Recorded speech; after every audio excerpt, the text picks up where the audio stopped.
इसमें पहला प्रश्न कहता है निम्न द्विघात बहुपदों के शून्य ज्ञात कीजिए और शून्यकों तथा गुणांकों के बीच की संबंध की सत्यता की जांच कीजिए। आप देखेंगे इसमें हर एक प्रश्न द्विघात बहुपद है। एक्स स्क्वायर 2, फिर यहाँ पर 4s स्क्वायर 2।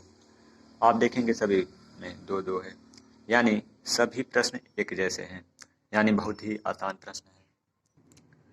तो यह है प्रश्नावली 2.2। हमें सबसे पहले शून्य ज्ञात करना है बहुपद का, और हमारा दूसरा काम है शून्य तथा गुणांकों के बीच संबंध की सत्यता का जांच करना है, और ये है क्वेश्चन। तो आइए सवाल लगाने से पहले हम यह देख लें कि सवाल लगाना कैसे है। सबसे पहले हम बहुपद का शून्य ज्ञात करेंगे। शून्य ज्ञात करने के लिए हमको बहुपद का गुणनखंड करना पड़ेगा।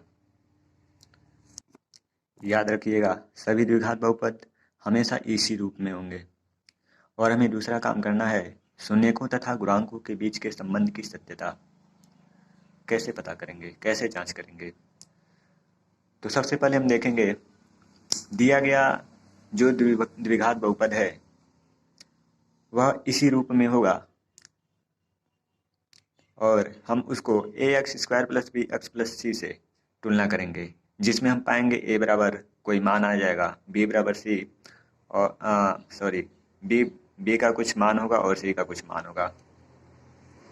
देखिए यहाँ पे तुलना हम कैसे करेंगे। अगर लिखा है 4x² - 3x + 5, तो हम उसको यहाँ ऐसे लिखेंगे ax² + ax + c, और इस प्रकार हम a का मान निकाल लेंगे। जैसे a का मान यहाँ 4 हो जाएगा, और b का मान -3 और c का मान 5। ठीक है।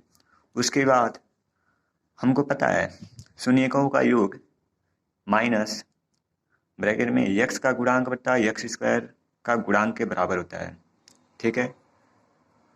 और शून्यकों का गुणनफल अचर मान, ये जो हम यहाँ लिखे हैं c, या इसको 5 को हम अचर मान कहते हैं। ठीक है। उसको हम ऊपर लिखेंगे और नीचे x² का गुणांक ये या 4। ठीक है। और हम दोनों तरफ से अगर बराबर बराबर मान आ जाता है तब हम कहेंगे कि स्थिति a और b के संतुष्ट होने पर हम शून्यकों तथा गुणांकों के बीच के संबंध को सत्य कर सकते हैं। ठीक है। तब आइए हम सवालों को लगाते हैं। इसमें पहला प्रश्न है x² - 2x - 8। लिखता हूँ। ठीक है। इसके पहले हमने बताया आपको कि सबसे पहले हमें शून्य ज्ञात करना है। प्रश्न में है सबसे पहले हमें शून्य ज्ञात करना है, और हमें शून्य कैसे ज्ञात करना है, इस बहुपद का हमें गुणनखंड करना पड़ेगा। और हम गुणनखंड कैसे करेंगे, आप क्लास 9th में पढ़े होंगे।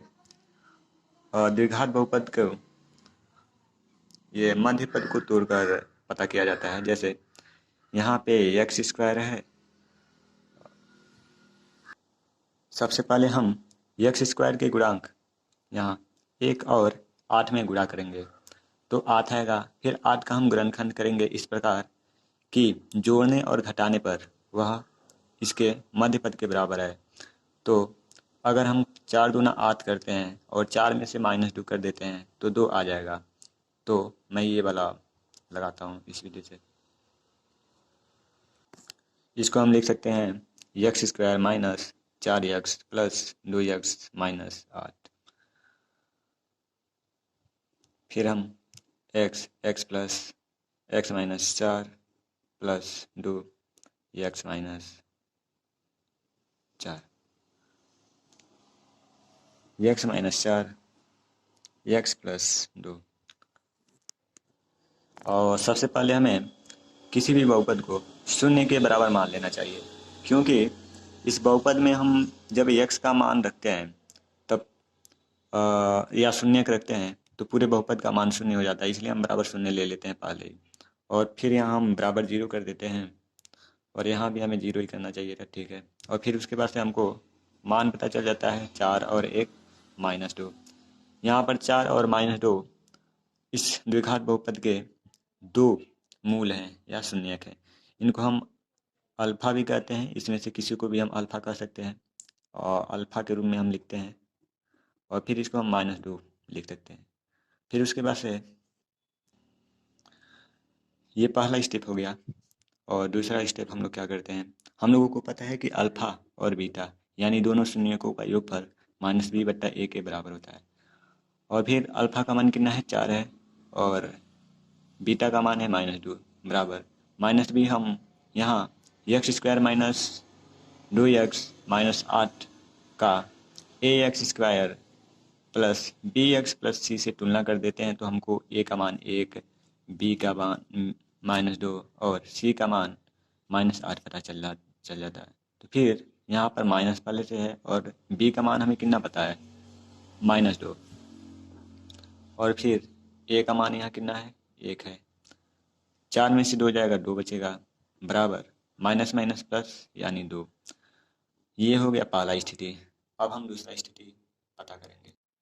दूसरे कंडीशन में हम देखते हैं कि पहले शून्यक और दूसरे शून्य के जब हम गुणनफल पता करते हैं तो वह c/a के बराबर होता है।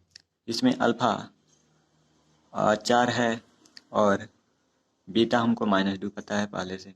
यहाँ पर c का मान -8 है, लिख देंगे हम, और a का मान 1 है। तो हम देखेंगे 4 दूना -8 बराबर -8, और इसे हम कहेंगे b यानी दूसरा स्थिति। हम देख रहे हैं पहला स्थिति भी संतुष्ट है, 2 बराबर 2 हो जा रहा है, और फिर यहाँ पर भी -8 बराबर -8 आ रहा है। तब हम कहेंगे कि शून्यक और गुणांकों के बीच की जो संबंध है वह सत्य है। इसमें ये दूसरा प्रश्न है 4x² - 4x+1 लिखा है। हम बराबर 0 मान लेते हैं और फिर इसको हम गुणनखंड विधि से हल करते हैं शून्यक पता करने के लिए। हम 4×4 गुणा करते हैं, तो 4 का हमें इस प्रकार गुणनखंड करना है कि यहाँ पे जोड़ने और घटाने पे -4 आए, 2 2 4 है। अब हम इसको ही लेंगे, 4x² - 2x बराबर 0। हम इसको ऐसे लिख सकते हैं। हम देख रहे हैं यहाँ पे 2s कॉमन है, हम यहाँ 2s कॉमन ले लेते हैं। यहाँ पर -1 कॉमन ले लेता हूँ, तो 2s - 1 हो जाता है बराबर 0। 2s - 1 2s - 1 बराबर 0, यानी s का मान 1/2 यानी अल्फ़ा बराबर बीटा। अब हमें ये पहला स्टेप था, इसमें हम शून्यक पता किए हैं, और दूसरे स्टेप में हम शून्यक और गुणांक के बीच की जो संबंध है उसको सत्य सिद्ध करना होता है। तो हमको पता है अल्फ़ा और बीटा यानी दोनों मूलों को जोड़ने पर वह -b/a के बराबर आता है। और ये जो बहुपद है यह, इसका तुलना हम ax² + bx+c से तो करते हैं, तब हम पाते हैं कि a का मान 4 है और b का मान -4 है और c का मान 1 है। ठीक है, तो अल्फ़ा और बीटा हमको पता है 1/2 + 1/2 बराबर, यहाँ पर माइनस है, और b का मान कितना है, हमको -4 मिला है, और फिर a का मान हमको पता है 1। जब हम इसको जोड़ेंगे, ये भिन्न का जोड़ है, तो 2/2 हो जाएगा यानी 1, और माइनस माइनस प्लस हमको यहाँ a का मान 4 मिला था। ठीक है, फिर हम देखते हैं कि 1 आया यहाँ पे, और फिर यहाँ पे भी 4/4 होगा, ये माइनस माइनस प्लस हो जाएगा तो धनात्मक हो जाएगा, फिर यहाँ भी 1 आ रहा है। ये था पहला कंडीशन, पहला स्थिति। दूसरे कंडीशन में हम देखते हैं दोनों मूलों का गुणनफल c/a के बराबर होता है। इसमें पहला शून्यक है 1/2, दूसरा भी 1/2 है, और इसमें c का मान हमको पता है 1, और फिर a का मान है 4। इसमें हम गुणा करेंगे 1/4 बराबर 1/4। हम कहेंगे दूसरा कंडीशन भी संतुष्ट। इस प्रकार स्थिति ए और बी के संतुष्ट होने पर हम शून्यकों तथा गुणांकों के बीच के संबंध को सत्य कहते हैं। अब हम तीसरा प्रश्न लगाते हैं। तीसरा प्रश्न है 6x² - 3 - 7x। हम बहुपद का मानक रूप, ये मानक रूप में नहीं है, हम कोई भी सवाल इसमें बहुपद का लगाएंगे तो उसको हम मानक रूप में सबसे पहले लिखते हैं। मानक रूप में सबसे पहले चर यक्स के घात को हम देखते हैं, जिसका सबसे अधिक घात होता है उसको सबसे पहले लिखते हैं। उसके बाद से यक्स का घात यहाँ पर 1 है तो इसको हम लिखेंगे -7x। फिर यहाँ पे यक्स का जो घात है वो शून्य होता है, इसलिए यहाँ उसको हम लिखते नहीं है, क्योंकि यक्स पर जब शून्य हम होगा तो 1 लिखते हैं, तो यहाँ हम लोग नहीं लिख सकते, ठीक है। और यानी सबसे कम ही इस यक्स पर घात 0 है तो इसको हम बाद में लिखते हैं -3। फिर इसको हम सॉल्व करते हैं। 6x² - 7x - 3 बराबर 0। और क्षेत्र के 18 हो जाएगा तो 9 दूने 18, 9 में से 2 को घटाएंगे तो हम 7 आ जाएगा। तो फिर हम लिखते हैं 6x² minus 9x plus 2x minus 3 बराबर 0। हम कॉमन लेते हैं 3x, यहाँ हो जाएगा 2x माइनस 3 प्लस 1 यहाँ कॉमन ले लेंगे तो 2x माइनस 3 बराबर 0। 2x माइनस 3x प्लस 1 बराबर 0। x का मान 1 आएगा 3/2 और दूसरा आएगा -1/3, यानी एक है अल्फ़ा और हम इसमें से किसी को भी अल्फ़ा मान सकते हैं। हमको दूसरा काम क्या करना होता है, ये तो शून्य पता हो गया, हमको अब शून्य को और गुणांकों के बीच की संबंध पता करना है, सत्य है कि नहीं। इसमें हम सबसे पहले दोनों मूलों का योगफल बराबर -b/a ले लेते हैं। और इसके पहले हम यहाँ पर जो लिखा गया है 6x² माइनस, इसको हम ax² plus bx plus c से तुलना कर देते हैं। तब हमको पता चलता है a का मान 6 है, b का मान -3 है और c का मान -7 है। यहाँ देखेंगे, अब इसको हम देखेंगे, a का मान 6 और b का मान -7 है और c का मान -3 है, ठीक है। इसके बाद से हम सॉल्व करते हैं अल्फ़ा प्लस बीटा। इसमें अल्फ़ा का मान 2 है, 3/2 है और बीटा का मान -1/3 है। -b/a, b का मान यहाँ पे हमको पता चला है -7 है और a का मान कितना है 6। इसको हम भिन्न का जोड़ है, इसको हम सॉल्व करेंगे। 3 दूना 6, 3 त्रिक 9 प्लस -2 करने 2 बराबर, ये हो जाएगा 7/6। 9 में से 2 जाएगा 7/6 बराबर 7/6, 7/6। ये हो गया पहला कंडीशन। और दूसरा कंडीशन है, इसमें मूलों का योगफल बराबर होता है c/a।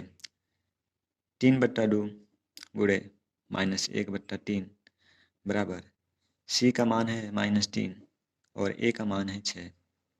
1/2 हो जाएगा माइनस और ये हो जाएगा 3 से 3, -1/2 बराबर -1/2। हम देख रहे हैं कि ये जो दूसरा कंडीशन है ये भी सही है। तब हम कहते हैं कि a और b संतुष्ट शून्य को तथा गुणांकों के बीच के संबंध को सत्यास्थापित कर पा रहे हैं। ये दिखाई दे रहा है ना। अब हम चौथा प्रश्न देखते हैं। चौथा 4u² प्लस 8u। इसमें हम देखते हैं कि यहाँ c का मान 0 है, शायद इसलिए नहीं लिखा गया है, ठीक। लेकिन ये द्विघात बहुपद है, ये x² plus bx plus c के रूप में ही है। यहाँ पर c बराबर 0 हो जाएगा और b बराबर 8 हो जाएगा और a बराबर 4 हो जाएगा। अब फिर हम इसका गुणनखंड तो नहीं कर सकते, इसको हम कॉमन लेते हैं। 4u, यहाँ हो जाएगा u प्लस 8 बराबर 0, इसको हम बराबर 0 कर देते हैं।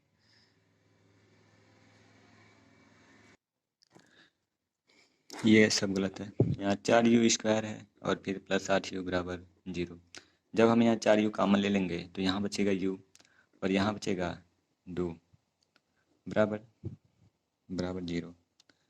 इसको हम उधर कर देंगे तो 0 हो जाएगा और u बराबर आएगा मान -2।